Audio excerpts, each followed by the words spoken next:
કચ્છમાં બીએસએનએલના વધુ 118 ટાવર ઊભા કરાશે। ભુજમાં 1.4 કરોડના ખર્ચે નવનિર્મિત બીએસએનએલ કચેરીનું સાંસદ વિનોદભાઈ ચાવડાના હસ્તે લોકાર્પણ કરાયું। કચ્છમાં વ્યવસ્થિત રીતે બીએસએનએલની સેવાઓ ઉપભોક્તાને મળી રહે તે માટે અત્યાર સુધીમાં 101 2G અને 237 3Gના ટાવર ઊભા કરી દેવામાં આવ્યા છે અને આગામી દિવસોમાં ગ્રામ્ય લેવલે પણ નેટવર્ક મળી રહે તે માટે વધુ નવા 118 ટાવર ઊભા કરવાની પ્રપોઝલ ઉપર પણ મંજૂરીની મહોર મારી દેવામાં આવી હોય। આગામી સમયમાં કચ્છમાં પ્રત્યેક સ્થળે બીએસએનએલનું નેટવર્ક મળી રહેશે તેવું ભુજ ખાતે બીએસએનએલની હેડ ઓફિસના નવનિર્મિત બિલ્ડિંગનું લોકાર્પણ કરતા સાંસદ વિનોદ ચાવડાએ જણાવ્યું હતું। બીએસએનએલની નવી ઓફિસનું આજે લોકાર્પણ અને ઉદ્ઘાટન કરવામાં આવ્યું છે ત્યારે સંપૂર્ણ આ બિલ્ડિંગ આધુનિક સજ્જ બિલ્ડિંગ અને ખાસ કરીને આવનાર સમયમાં કચ્છ જિલ્લાને સમગ્ર એક ડિજિટલ કચ્છ બનાવવાના નિર્માણમાં પણ આ સહભાગી બનશે એવું મને લાગી રહ્યું છે।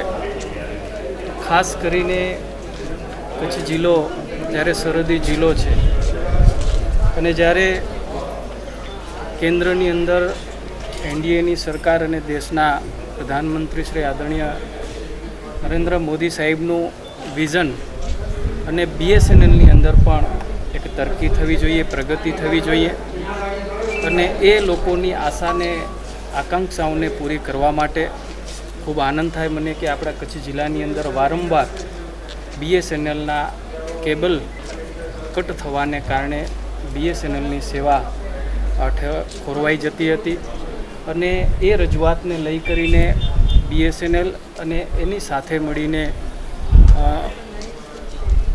રોડ વિભાગના અધિકારીઓ સાથે વાતચીત કરીને આજે આનંદ થાય કે સમગ્ર રાષ્ટ્રીય ધોરીમાર્ગ ઉપર ડકના માધ્યમથી આપણે આધુનિક કેબલ નાખ્યો છે જેથી કરીને આવનાર સમયની અંદર જે રાષ્ટ્રીય ધોરીમાર્ગની સાઈડોમાં આવેલી કેબલ વારંવાર કપાઈ જતી હતી એ પ્રશ્નનું પણ સોલ્યુશન થયું છે। એ ઉપરાંત ડિજિટલ ભારત બનાવવા માટે અને ખાસ કરીને ગામડાઓની અંદર પણ ઇન્ટરનેટની સુવિધાઓ મળે જેના માટે પણ આજે 600 કરતાં વધારે ગામડાઓને આવરી કરીને જેની અંદર 108 ગામડાઓની અંદર ઇન્ટરનેટની સુવિધા શરૂ પણ કરી દેવામાં આવી છે। ખાસ કરીને ઓપ્ટિકલ ફાઇબર નેટવર્કના માધ્યમથી 1300 કિલોમીટરની લાઈન કચ્છની અંદર પાથરવામાં આવશે જેના સંદર્ભે 1100 કિલોમીટરની લાઈનનું કામ પણ પરિપૂર્ણ થયું છે। જિલ્લાના રાષ્ટ્રીય ધોરીમાર્ગ ઉપર અવારનવાર કેબલ કાપવાની ઘટના બનતી રહેતી હોય છે અને જિલ્લો સંપર્ક વિહોણો બની જતો હતો।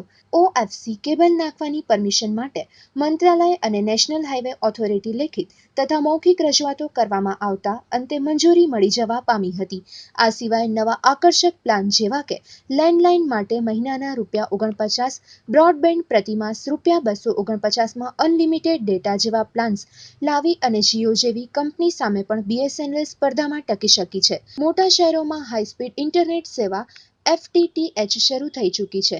જૂના 5 એક્સચેન્જને નવી ટેકનિક એનજીએનમાં તબદીલ કરવામાં આવેલ છે। નખત્રાણા તાલુકાના મંગવાણા ગ્રામ પંચાયતમાં સુવિધા પણ શરૂ થઈ ચૂકી છે।